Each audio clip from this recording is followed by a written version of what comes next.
Hospice of Westchester, making the most of each day. Hospice entered our life at a very difficult time and gave us the tools and the time to be with my dad. And when we couldn't be there, I felt I had this amazing new member of our family that gave him the same amount of love, the same amount of compassion as we did. He arranged for us to get into hospice, and our focus shifted from trying to extend Mom's life to trying to ensure that it was as comfortable and dignified as possible for as long as possible. The worst part, I think, of Scott being sick was seeing him in pain. And when he was in treatment, there was a lot of pain. And when he was in the hospital, there was a lot of pain. But with hospice, there wasn't any pain. They managed his pain so well that he wasn't in pain. That was good. I was involved over 20 years ago, representing White Plains Hospital to establish a community-based, freestanding hospice program that would meet the needs of the residents of Westchester County and care for them at the end of their life. It was not a service or a care modality that was very well developed at that time, and it was the feeling in the community that everyone in this community would benefit from such service. Hospice is there to take care of a patient with a devastating illness, but with the understanding that that illness affects not only the patient on every imaginable level, but it affects the family on every level as well. And we're there for the patient and we're there for the family. So I provide a lot of the medical support and direction for the pediatric palliative care team. We have team bi-weekly meetings where our entire team gathers and goes over in detail each child's situation and case. In the meeting, we involve both medical attention for the child through nurses. We have social workers there, we have chaplaincy, we have child life, music therapists, pet therapists, and together is where we can provide complete care for the child. As a social worker, when I come into the home, many times the family's in a state of crisis. They have a diagnosis maybe that they weren't expecting, or they've been told that the patient may be close to the end of life. And so I try my best to bring in sort of a calm presence, listening to the family, encouraging open communication, joint decision making, and really helping them to sort of understand that there still is a lot that can be done at this time in their life. When it comes to the end of the life, a lot of people feel uneasy. And this way it brings families together, brothers and sisters. I mean, you don't always get along, but this is the time when you need to pull together.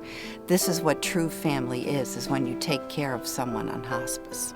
It's very important that in hospice, the real core of hospice is 24/7.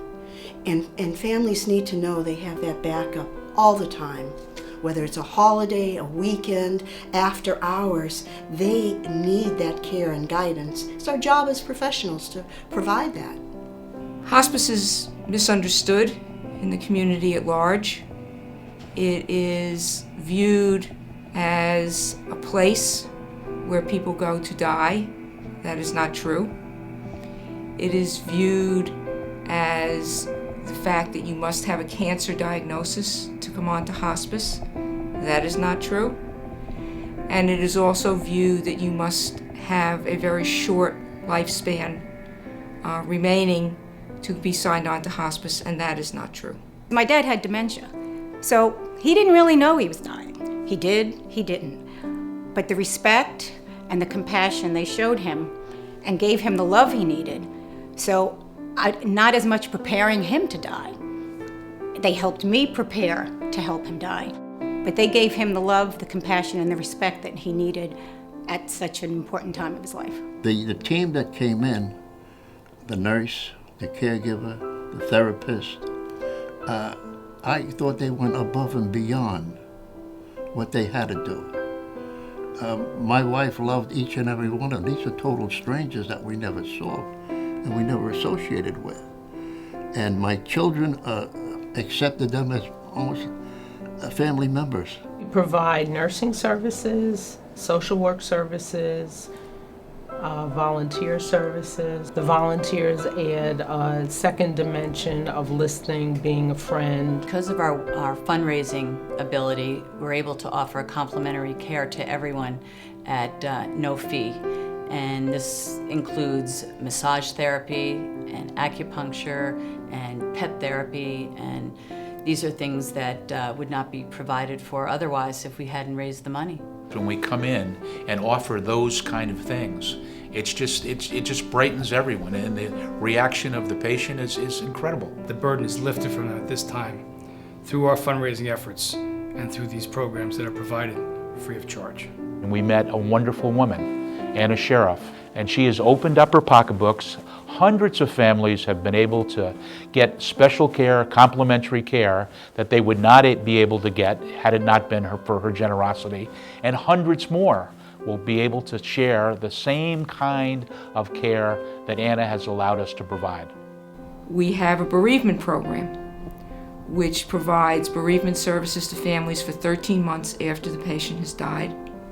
Those services are totally uncompensated, and yet they are very important to the overall hospice program. And one of the reasons that we do fundraising, that it is a necessary part of our existence and something for which we as a not-for-profit rely on. Every day was a gift. Every day was an opportunity to say those things that need to be said, and we wouldn't do it any other way if we had a chance to do it over. It was an honor to take care of him. I was very lucky to be able to do that. Hospice enabled my mother to have her life end in a way that was not demeaning to her, where she wanted it to be, surrounded by whom she wanted to have, and as pain-free and as discomfort-free as possible. It's a debt we'll never repay.